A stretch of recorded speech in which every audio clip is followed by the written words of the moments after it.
Always trust. We ask the questions. What is needed in the world?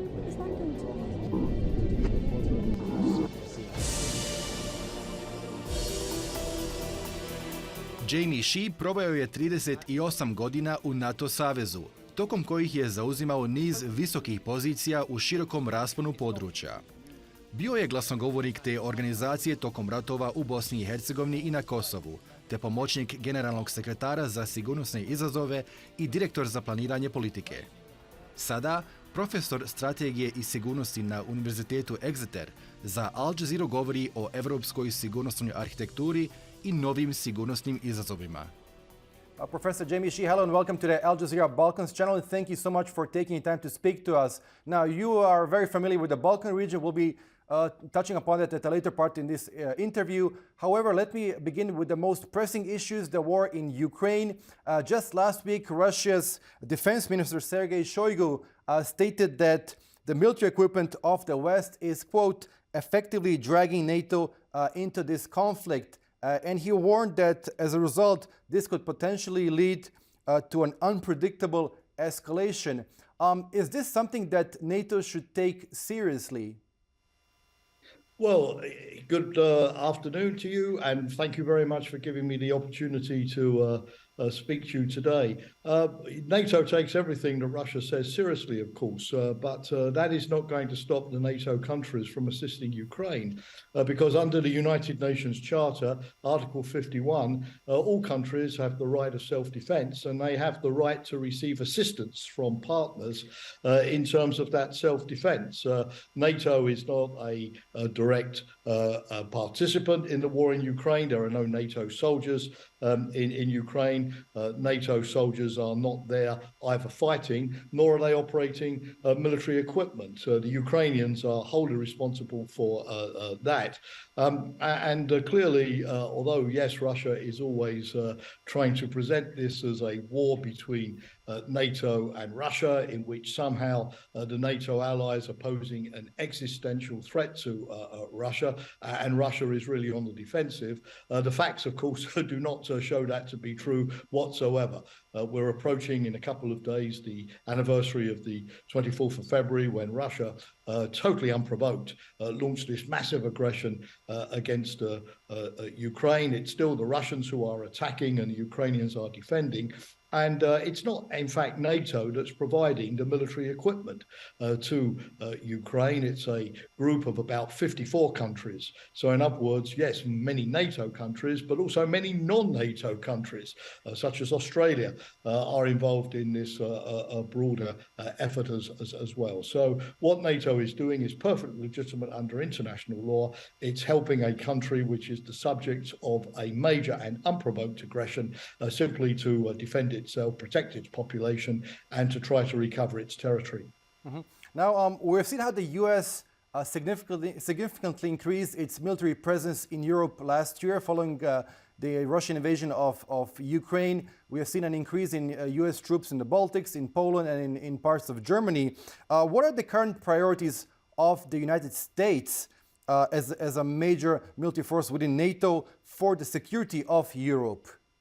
Well, I think they're twofold. I mean, first of all, coming back to your first question, Haram, to assist Ukraine, because I think there is also an awareness that if Russia is able to subjugate Ukraine, eliminate the government of President Zelensky, take over in Kiev, put Ukraine back into Russia as a subordinated state, Putin's appetite for territorial expansion is not likely to stop there.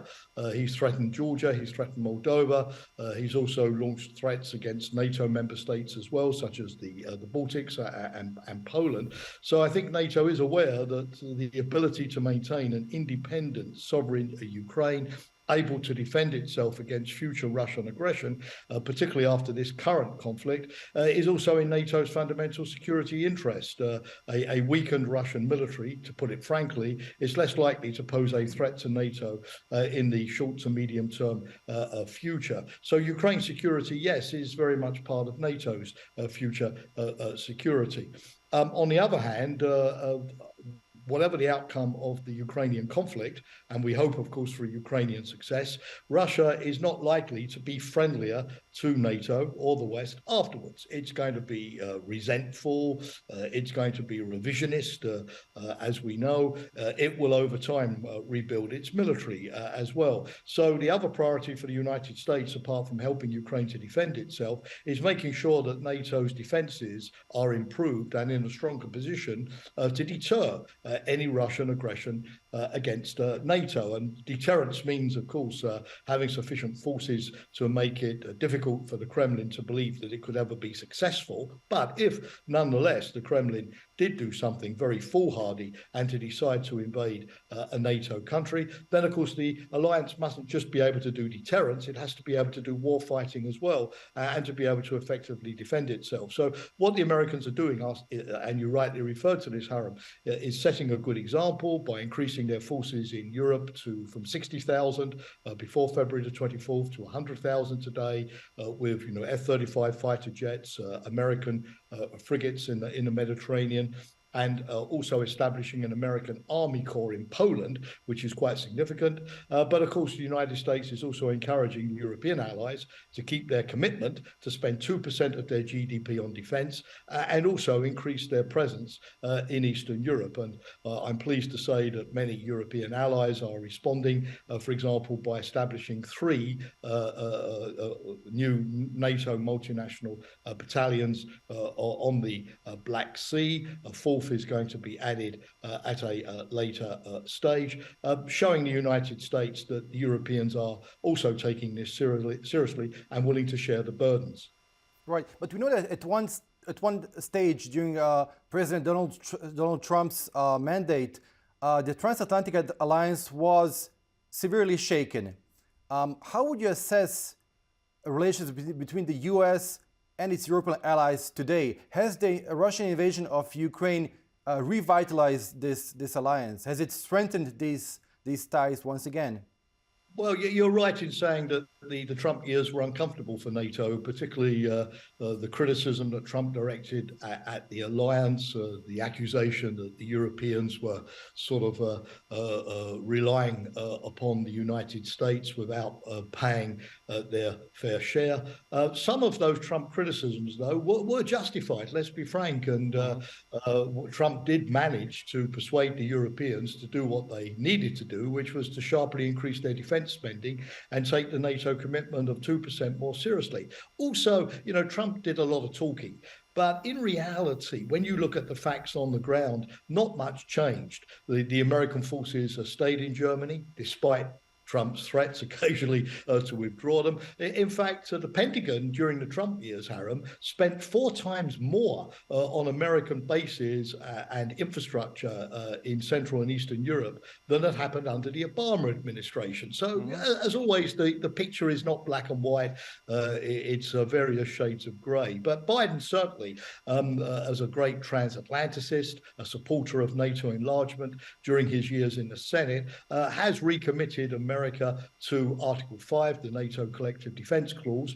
And as I said in response to the previous question, he's shown that commitment by putting a large number of additional US forces in Europe. And it's undoubtedly the case that America is by far the biggest financial and equipment contributor to Ukraine at the present time. Has NATO become stronger? Absolutely. What Putin wanted to do was to weaken NATO. He said he wanted to stop further NATO enlargement.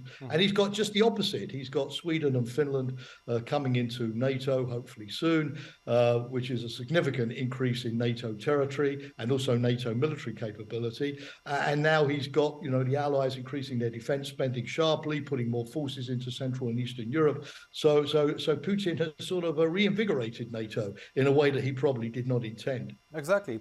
Now, let's talk about the Balkans. Bosnia, Serbia, and Kosovo remain as non-NATO states in the Balkan region. And one of Russia's extensive foreign policy objectives is, of course, impeding NATO and EU accession. In your view, do you think that Euro-Atlantic alliances should reinforce their enlargement agenda in this part of Europe? Do you think they should perhaps take things much more seriously following the February 24th invasion of Ukraine? Yes, I do. I mean, I think for some time, not just since February the 24th last year, but since Putin annexed Crimea in 2014, I think the Allies have been aware of Russia trying to seek more influence in the Balkans. You know, it's tried very much to consolidate its relationship with Serbia by providing Belgrade with all kinds of military equipment, including MiG fighter jets. It's been interfering in elections in Montenegro.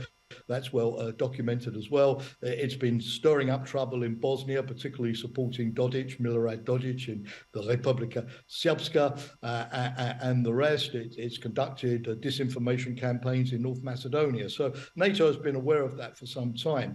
Fortunately, I think there's been a response both by NATO and the European Union in recognizing that we all need to be more active diplomatically in the Western Balkans. I mean, it was great that the EU just a couple of months ago held a big summit in Tirana, Albania, repeating the open door policy on membership towards the Western Balkans, offering more trade, you know, no longer the position where you get nothing until you join the European Union and then you get everything. That doesn't work. So I think this new EU strategy of rolling out the benefits progressively, you do more, we give you more, is the right way to go. So that's an important signal.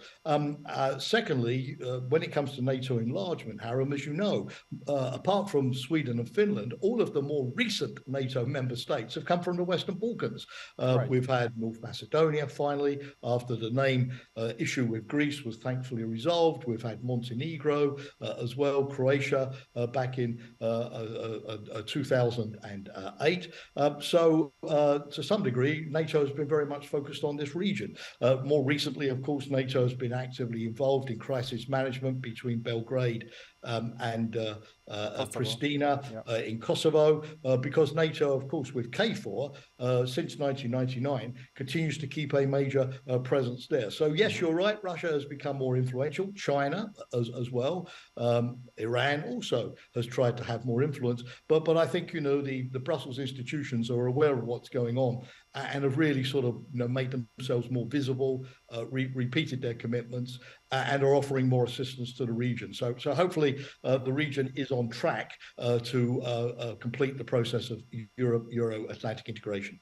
Now, you mentioned Kosovo. Kosovo's Prime Minister Albin Kurti accepted EU's proposal to normalize relations with Serbia, the Franco-German proposal. What do you think of this potential agreement? And on President Aleksandar Vučić, do you think he will handle the public pressure and the pressure from the opposition regarding this agreement? And what could the possible consequences be? Well, you know, courage in politics is not easy, but it always pays. I mean, you know, look at Tsipras in Greece and President Zaev of North Macedonia. They also faced considerable public opposition, particularly from the nationalist opposition, to agreeing on the name. But they took the courageous step, and the name of North Macedonia was agreed, and everybody now accepts it. You know, in Greece, nobody discusses it anymore, nor in North Macedonia. North Macedonia joined NATO and has now begun to start its negotiations with the European Union. So yes, you know, you do the courageous thing. Obviously, there's a lot of shouting and screaming. The opposition are there to oppose, to protest, but very quickly people realize that there's no alternative. Public opinion is much more interested in fighting inflation, jobs, living standards, and so on, and we move on. I do see Aleksandar Vučić recently taking a slightly more courageous stand, which I salute, being opposed, for example, to Serbs joining the Russian Wagner organization, making it clear that Serbia has to make a choice between East and West if it's to join the EU as well, and of course negotiating on Kosovo. It's not going to be easy, as you know, Harun, particularly the problem of the so-called Association of Serb Municipalities in the north, difficult for Pristina to swallow, but this is definitely the way forward towards the normalization of relations. My only hope, though, is that, of course, it must be linked ultimately and quickly to recognition of Kosovo from Belgrade. It cannot be an alternative to that. But yes, if we can sort of solve that particular problem, we unlock the door to Serbia and Kosovo moving towards Europe, and it makes it one step harder for Russia to have malign influence in the region. Right, but President Alexander Vučić continues to play both sides. Having a very balanced foreign policy between China, Russia, the United Arab Emirates, and the European Union. I mean, this has been going on for quite some time. Many analysts have been saying that he has to make a choice between the East and West, but he seems to be playing, sitting on on two chairs at the same time. And this has been going on for quite a number of years. Do you think he can still continue this policy in the near future? Not indefinitely, no, because of course, the closer you would get to EU membership as you go through the 35 chapters of negotiations to impose, to apply European standards and align the Serb economy with the EU economy, and you have to carry out serious reforms, you start having to make those choices. You can't be part of the European banking system and still have shady dealings with Russian banks or Chinese banks or others. So, eventually the pull of Brussels, I think, will be so strong that the Serb government will have to make a decision. And the facts are clear. I mean, Serbia does massively more trade and receives massively more investment from the EU than it does from Russia or China. Population, of course, can sometimes be a bit disillusioned with the slow pace of EU enlargement to Serbia, but the young population that looks to the future is overwhelmingly pro-European. So yes, you're right, Harem. I think this game will continue for a little bit longer yet, particularly as Belgrade is very dependent upon Gazprom and Russian gas. But this week, you may have seen that Serbia has announced that it's going to look for a new deal on liquefied natural gas by working more with its Balkan and European partners. And my sense is, like with Germany and Russian gas and Italy and Russian gas, as the Serb dependency on Russian gas and certain other niche areas diminishes, it's going to be easier for Vučić and the Serb people to make their fundamental choice for liberal democracy vis-a-vis authoritarianism. Right, but it's not only a case about Serbia. We have NATO and EU member states such as Croatia and Hungary, which have been quite on the others, on opposing sides compared to the rest of the EU when it comes to sanctions towards Russia. Do you see these two countries as being perhaps Trojan horses within the EU and NATO? Well, no, I mean, NATO is a big family of 30 countries. And so, elections, different parties in power, different geographical positions. So you can't expect sort of uniformity the whole time. The key thing is that NATO works through these issues and reaches a consensus. For example, in Croatia, it's basically the president who has expressed skepticism about sending arms to Ukraine, but he has been vigorously opposed by his prime minister and the government. And of course, it's the prime minister and the government in Croatia which has the power and not the president. So we shouldn't sort of we shouldn't exaggerate the impact of single figures in the government who may sort of have different views. It's what the government ends up doing ultimately that matters. And in the case of Hungary, its problems are more with the European Union, particularly on rule of law and EU subsidies, than with NATO. When it comes to NATO, Hungary has been participating in the training activities for Ukraine. It's accepted a large number, by the way, of Ukrainian migrants and refugees on its territory after the 24th of February. So, as always, as I said earlier, Harem, you rarely have black and white situations. You normally have sort of nuances of grey in the middle. But Hungary has not sort of used a veto in NATO to hold up NATO's decision-making. Right. Let's move back to Russia once again. You have emphasized the need to have unity within the international community when it comes to implementing sanctions towards Russia. How does Europe progress towards a more united front against Russia, and how satisfied are you with the current impact these sanctions are having on Moscow? Well, I think that, it's remarkable for people who sort of know the EU and know democracies that, after 1 year, despite, inflation, despite, massively increasing energy prices, all of the issues that go with no access to the Russian market any longer, which for some European countries like Italy, for example, in the agricultural sector was relatively important, and having to go looking in Africa and in America and in Qatar for different types of energy, particularly gas. I think it's remarkable that the European solidarity has held so well. By now, you might have expected certain countries to say, stop, it's too painful, I've had enough, I'm tired, I'm fatigued. But here you have the EU at a summit last week and another meeting this week, looking at a tenth package of sanctions, with more Russian oligarchs and politicians on the list, more clampdown on Russian materials, for instance, on more electronic components, putting embargoes on Iranian companies that are helping Russia, for instance, in drones and so on. On it goes. We've had the oil price cap recently, the gas cap, and the like. And the EU has even set up a task force to see, if it's legally possible to confiscate the $300 billion that the Russian central bank has in overseas assets, and give this money to Ukraine as part of the reconstruction. So, if you look at all of the problems in applying sanctions in the past, I think the EU record, with 10 packages now, as well as the UK, Canada, the United States, has been a relatively good one. But on the other hand, we have to be realistic.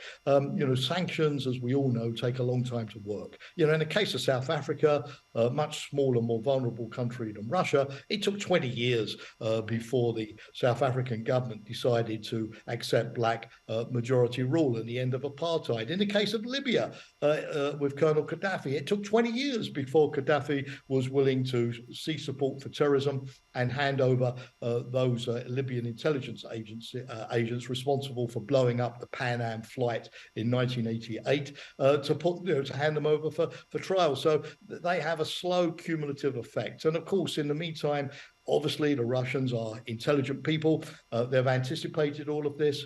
They've looked for workarounds. They're getting a lot of things now through Georgia, through Armenia. Other countries have been mentioned. China now we know has been giving electronic components to Russia. They've been buying ships on the international market to send their oil abroad, so they don't need to use Western shipping and Western insurance. So it's going to be, Haram, inevitably a game of cat and mouse.